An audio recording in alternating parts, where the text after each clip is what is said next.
प्रिय भक्तों, जय श्रीमन्नारायण। आज आप सभी लोग कार्तिक मास के दूसरे अध्याय के महात्म्य के लिए आप सभी लोग श्रवण करेंगे। आप सभी लोग पहले तो ओम नमो भगवते वासुदेवाय इस मंत्र का जाप करें। कम से कम 11 बार, 21 बार, 51 बार या 108 बार, अधिक से अधिक जितना हो सके उतना कर सकते हैं। यह परम पावन मंत्र भगवान जी का है। दूसरे अध्याय में आप सभी लोग श्रवण करेंगे। भगवान श्री कृष्णचंद्र जी ने कहा कि हे देवी, गुणवती अपने पिता और स्वामी को राक्षस द्वारा मारे जाने का संवाद सुनकर के पिता और पति के क्लेश से दुखित होकर के करुण विलाप करने लगी। हा नाथ, हा पिता, हमको त्याग करके तुम कहाँ चले गए? मैं अकेली कन्या हूँ, आप लोगों के बिना असहायिनी, मैं अब क्या करूँ? अब मेरे भोजन और वस्त्रादिकों की व्यवस्था कौन करेगा? घर में स्नेह पूर्वक पालन पोषण कौन करेगा? मैं कुछ भी नहीं कर सकती। मुझ विधवा का रक्षक कौन बनेगा?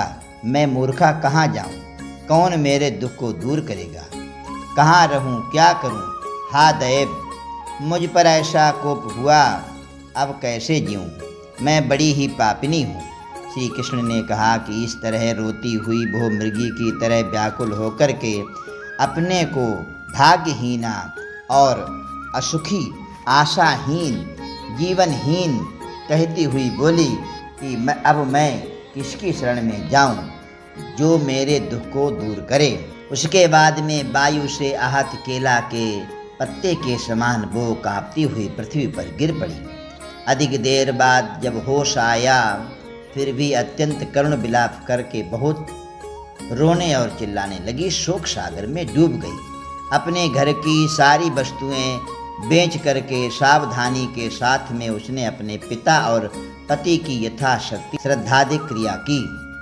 उसके पश्चात उसी पुरी में निवास करती हुई वो विष्णु भगवान की भक्ति में तत्पर होकर के शुद्ध तथा शांत स्वभाव से अपने इंद्रियों को अपने वश में करके वहीं रहने लगी। उसने जन्म से लेकर के मरण तक एकादशी का व्रत तथा कार्तिक मास का विधिवत सेवन किया। हे प्रिय, ये दोनों एकादशी और कार्तिक व्रत हमको बड़े ही प्रिय हैं और कार्तिक मास की दोनों एकादशियाँ सभी को व्रत रखना चाहिए।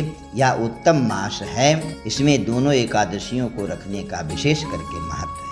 मुक्ति, भुक्ति, पुत्र तथा संपत्ति को देने वाले परम पवित्र हैं। जो मनुष्य तुला की संक्रांति रहते हुए अर्थात सूर्य भगवान तुला राशि में जब प्रवेश करें, जब कार्तिक मास प्रारंभ हो जाए तो प्रातः काल स्नान करते हैं, वे बड़े ही भाग्यशाली होते हैं और अपने समस्त पापों को धो करके मुक्ति के लिए प्राप्त हो जाते हैं केवल स्नान करने मात्र से। धन्य है कार्तिक मास।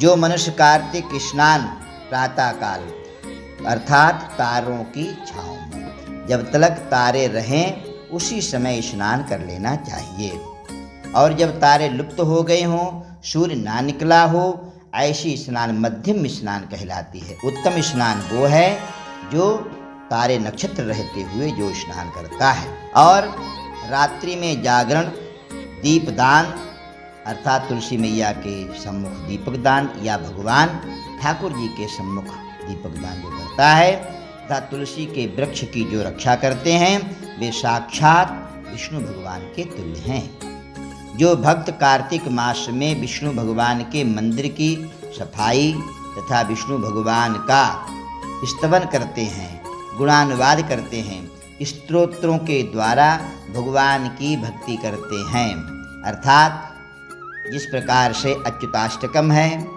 नारायणाष्टकम है, उसका जो करता है पाठ, वो हर एक प्रकार की विपत्तियों से दूर हो जाता है। इस प्रकार जो व्यक्ति कार्तिक मास में 3 दिन तक ही विष्णु के मंदिर की स्वच्छता अर्थात सफाई करता या पूजन करते हैं, देवतागण भी उनकी वंदना करते हैं। जिन्होंने जन्म भर इस नियम का पालन किया है, उनको क्या कहना है।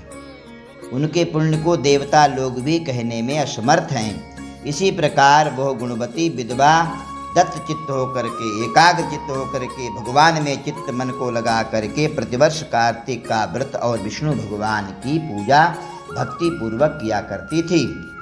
हे प्रिय, एक बार वो रोग के कारण दुबली हो गई तथा ज्वर से पीड़ित होने पर धीरे धीरे किसी प्रकार गंगा स्नान करने को गई। वो जल में स्नान करने के निमित्त उतरी और जाड़े से कांपने लगी, विकल हो गई। तब तक उसने आकाश की ओर से अपनी ओर आते हुए एक विमान को देखा जो शंख चक्र गदा पद्म आदि विविध शस्त्रों से सुशोभित कोई विष्णु भगवान का रूप धारण करने वाला था। रथ पर उसके वाहन गरुड़ जी की ध्वजा अंकित थी। तब मेरे विष्णु के गण विमान पर चढ़ा करके उस पर चमर डुलाते हुए अप्सराओं से सुशोभित उस गुणवती को वैकुंठ धाम के लिए ले गए। धन्य है कार्तिक मास, इसमें स्नान करने मात्र से भगवान नारायण के पार्षद खुद आते हैं लेने के लिए उस जीव के लिए। वो गुणवती प्रज्वलित अग्नि की शिखा की तरह उस विमान में बैठी हुई एकमात्र कार्तिक व्रत के प्रभाव से मेरे समीप आई। इसके बाद जब ब्रह्मादिक देवताओं की प्रार्थना करने पर मैं इस मानव लोक में आया, तब मेरे गण भी मेरे साथ में आए। हे भामिनी, ये समस्त यादव मेरे ही गण हैं। देव शर्मा नामक विप्र जो पूर्व जन्म में तुम्हारा पिता था, वही इस जन्म में सत्राजित होकर के यहाँ है। जो पूर्व जन्म में तुम्हारे पति चंद्र शर्मा थे, वही अक्रूर हुए और तू ही गुणवती है। कार्तिक व्रत के प्रभाव से ही तू मुझे अति प्रिय हो गई है। हे शुभे, पूर्व जन्म में मेरे मंदिर के द्वार पर तुमने तुलसी का बगीचा लगाया था।